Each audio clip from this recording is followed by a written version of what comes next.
In a quiet village nestled deep in the Ashanti region of what we now call Ghana, elders still whisper her name with reverence. Children learn of her in schools, but even they don't fully grasp the fire she carried in her bones. Her name was Yaa Asantewaa, a woman born into tradition, royalty, and eventually rebellion. A woman who, when men faltered, dared to do what no one expected, lead an entire army into battle as a grandmother.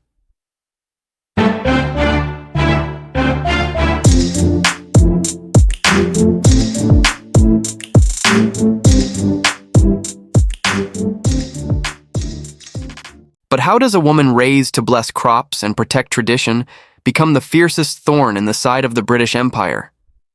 To understand Yaa Asantewaa, you must forget what you think a leader looks like. She wasn't towering. She didn't wear war paint or swing a sword for show. Her weapon was her voice, fierce, unwavering, sharp as any blade. And that voice would one day shake the golden stools of kings and echo through the fortified halls of colonial governors. At first glance, there was nothing extraordinary about her. She was a mother, a farmer, and a caretaker of her people's customs. She wore the rich cloth of the Ashanti, helped tend to village disputes, and worked her land like every other woman in Ejisu. But buried under that calm daily rhythm was a deep storm. A quiet awareness that something was shifting, something dangerous. It began with whispers of British soldiers drawing closer. First, they came with gifts and promises, then demands, then cannons. By the late 1800s, the British Empire had spread its claws across West Africa, capturing kingdoms like pages in a book they intended to rewrite. They didn't just want land, they wanted power, symbols, identity. And in the Ashanti kingdom, nothing was more sacred than the Golden Stool, the very heart of their soul and sovereignty. When the British governor, Sir Frederick Hodgson, stood in Kumasi and demanded the Ashanti surrender the Golden Stool, it wasn't just a political insult. It was blasphemy. That stool, legend says, descended from the heavens itself, carrying the spirit of the entire Ashanti nation. It wasn't meant to be touched, not even by kings, let alone a foreigner in a beige uniform. And yet, when Hodgson made his demand, the room fell silent. The Ashanti chiefs, once known for their fearlessness in war, were suddenly gripped by something colder than fear, confusion, uncertainty. For years, the kingdom had suffered blow after blow from the British. Their capital had been burned, their people taxed, their leaders exiled. Resistance was dangerous. Death was almost certain. So they hesitated. And then, from among them, stood a woman. Elderly by the standards of war. Clad not in armor, but in tradition. Yaa Asantewaa looked each chief in the eye and said the words that would etch her into the walls of history. If you, the men of Ashanti, will not go forward, then we will. We, the women, will. I shall call upon my fellow women. We will fight. We will fight till the last of us falls on the battlefield. Can you imagine that? In a time when women weren't even allowed in certain sacred councils, she didn't just speak, she commanded. She didn't wait for permission. She seized the moment. One woman against an empire. A grandmother against an army. But this isn't a fairy tale, this is real. Her courage came at a cost. Her rise was born not of glory, but of desperation, of watching her people's dignity slowly dismantled. And yet, she chose to rise anyway. So how did Yaa Asantewaa, a queen mother, an advisor, a caretaker of lineage, become the leader of the last great African war against British colonization? What happened in the villages, in the dark nights of planning, in the whispered conversations under trees and in market corners? And what did it cost her? To understand her war, we must first understand her world, what daily life looked like, what the Ashanti truly stood for, and how the silence of men gave birth to the roar of a woman. Because this isn't just a story about Ghana. It's not just about colonialism. It's about something deeper. It's about what happens when a woman refuses to be forgotten, when she looks at the empire and says, "Not today." Yaa Asantewaa's story is not in the past.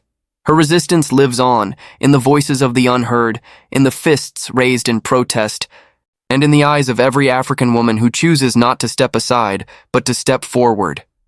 And it all started with that one moment, that one decision, when she stood and said, "We will fight." Now let's walk into her world.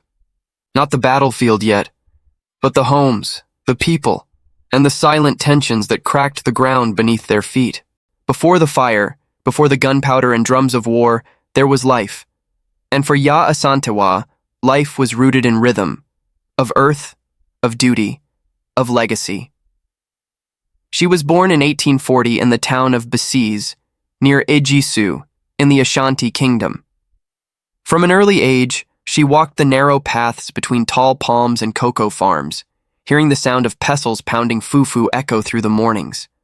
The air always smelled of smoke and stewed plantain. Life was not easy, but it was rich, rooted in culture, ceremony, and fierce community pride. The Ashanti people were not just warriors, they were artists, architects, philosophers. They wore gold not to flaunt wealth but to honor ancestors. They spoke in proverbs that danced around truth like wind around fire. A child didn't belong to a single household, they belonged to the clan. And at the center of it all was the Queen Mother. Not just a ceremonial figure, the Ohama, or Queen Mother, held great political power. She was the one who nominated the chief. She was the keeper of memory, the one who whispered wisdom when tempers flared. That was Yaa Asantewaa's role. She became Queen Mother of Exile after her brother, Nana Akwasi Afrane Okpese, rose to the stool of chief. And she took that role seriously. She knew the pulse of her people. She sat in the council of elders, her voice sharp but steady. She settled disputes, preserved oral histories, and protected the symbols of Ashanti identity, especially the Golden Stool. But the world outside Exile was changing. British ambitions were growing more ruthless. They built railways not for travel but for extraction, moving gold and timber from the interior to the coast. They taxed people for their own land. They deposed leaders who resisted and installed puppets in their place. They called it civilization. But to the Ashanti, it felt like a slow suffocation. The final blow came in 1896. The British exiled King Prempeh Wakrir, Yaa Asantewa's own relative, to the Seychelles, thousands of miles away. His crime? Refusing to give up the Golden Stool and submit to British rule. It wasn't just the loss of a king. It was a wound to the very soul of the Ashanti people. Yaa Asantewaa watched as her people fell into despair. The once proud warriors now whispered in corners. Chiefs bowed their heads lower than usual in meetings. The market still bustled, but there was tension, like a drumbeat you feel but cannot hear. At home, she felt it in the eyes of the women. Traders who once sang while selling smoked fish now muttered about soldiers passing through. Mothers who once taught their daughters weaving now warned them to stay indoors. Girls grew up seeing fear on the faces of their fathers and confusion in their brothers. And through all this, Yaa Asantewaa endured. She tended her farm, planting yams and cassava with calloused hands. She performed rituals to keep the ancestors close, but her heart grew heavy. One night around a fire, an elder told a story of how the British had asked to see the Golden Stool. Not take it, just see it. The younger chiefs laughed nervously.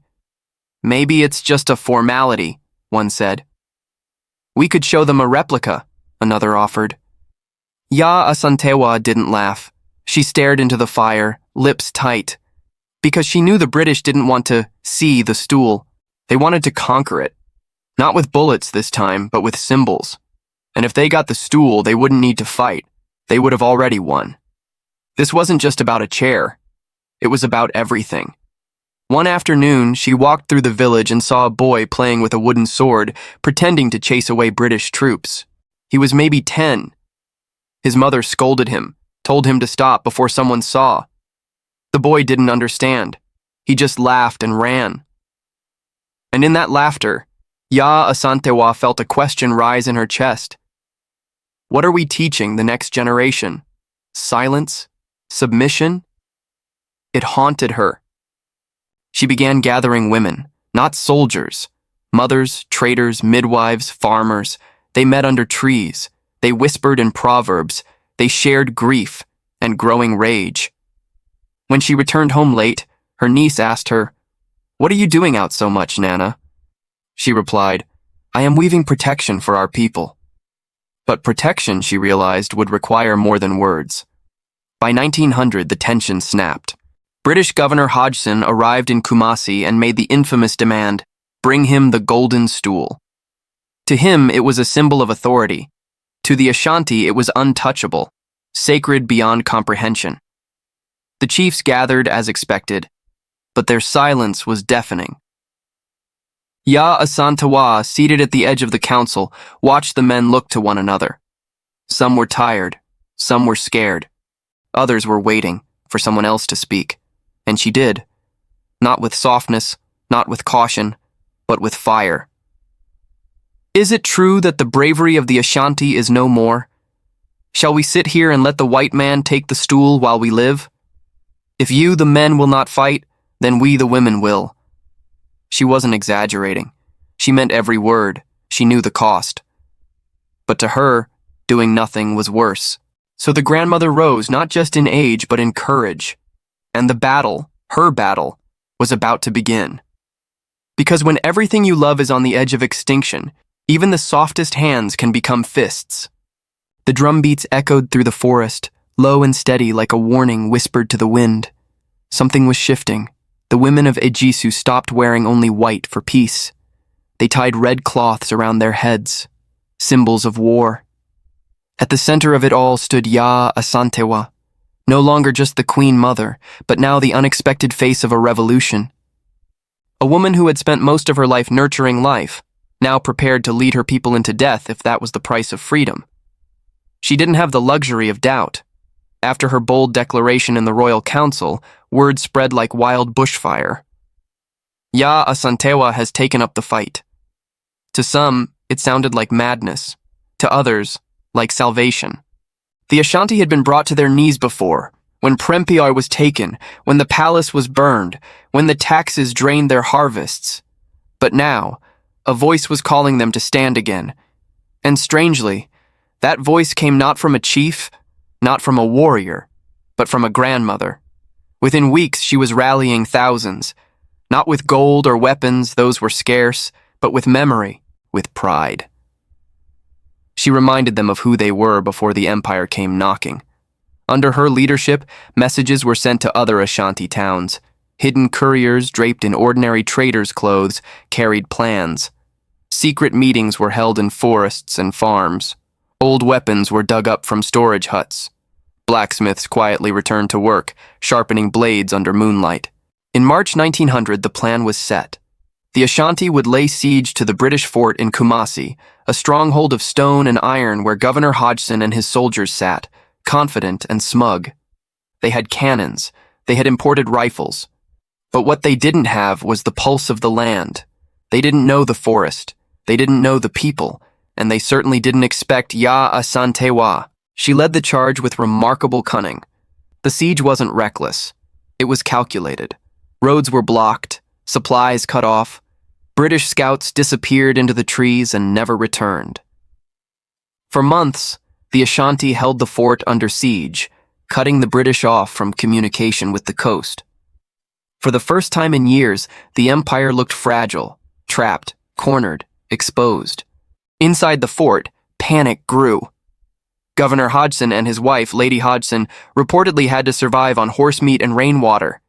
They waited desperately for reinforcements that didn't come for weeks. In those tense moments, the balance of power in West Africa felt like it was swaying back toward the people who'd once been kings and queens of their own land. And Yaa Asantewaa. She wasn't hiding in some royal hut. She moved among her fighters, even as bullets cut through the air. She offered water to the injured, strategy to the commanders, and courage to those ready to give up. An Ashanti warrior later recalled, "She was like fire. When men grew weary, she burned brighter. But fire, no matter how fierce, needs fuel. And fuel, in the form of weapons and numbers, was running low. The British were wounded, but not gone. Word of the siege reached the coast, and with it came the inevitable Reinforcements, British troops, many of them African soldiers trained under colonial rule, marched inland. With superior weapons and intelligence gathered from local informants, they launched a massive counterattack. By July 1900, the tables were turning. Village after village was raided. Ashanti warriors fought valiantly, but the sheer weight of the empire bore down like a flood. Yaa Asantewaa was eventually captured, along with other leaders. The resistance had cracked, but not in shame. It cracked under the impossible weight of an empire that had taken centuries to build and would take many more to dismantle. But here's the truth. Yaa Asantewaa didn't lose. Yes, she was exiled, sent to the Seychelles, just like King Prempeh before her. And there she would live out her final years, far from her beloved Ejisu, watching sunsets over foreign shores. But the spark she lit, that never died. She had done something no one expected. She made the British bleed.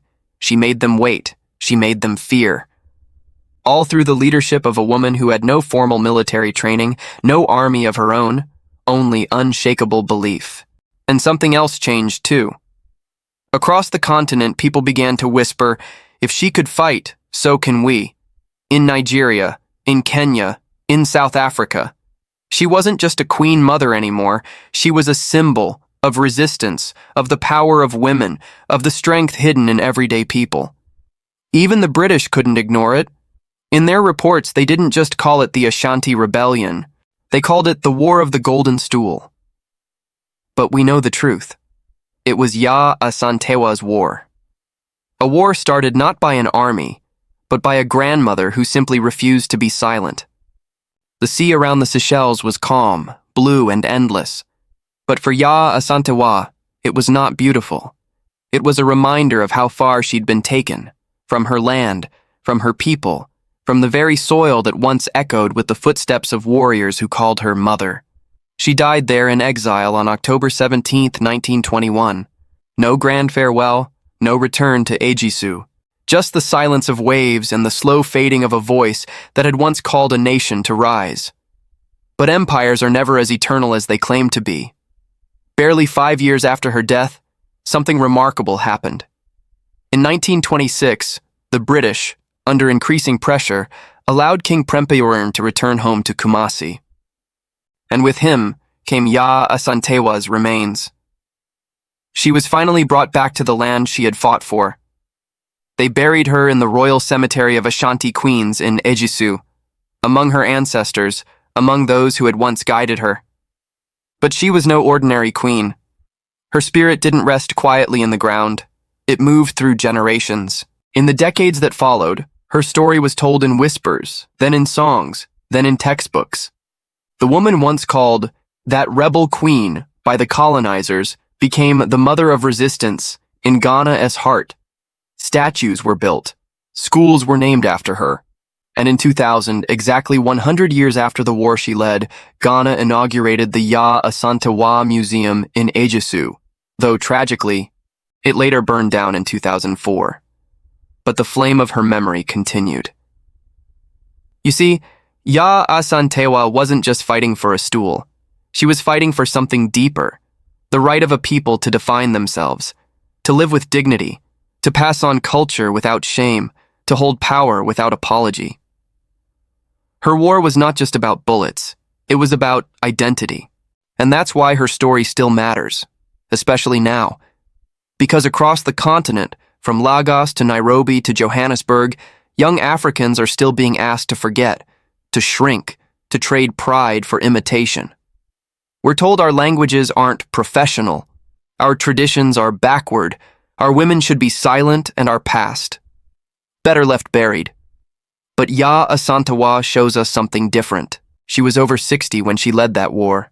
She wasn't a soldier. She wasn't tall or fierce-looking. She was a mother, a farmer, a grandmother with deep wrinkles and an even deeper fire.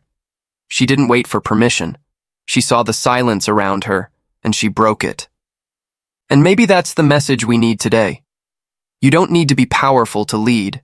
You don't need to be a man to fight. You don't need to be young to start a revolution.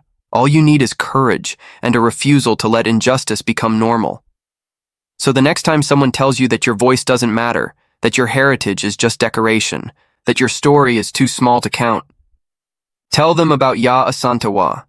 Tell them how a grandmother went to war and changed the soul of a nation forever. This is not just history. This is who we are. If her fire lives in you, don't let it go out.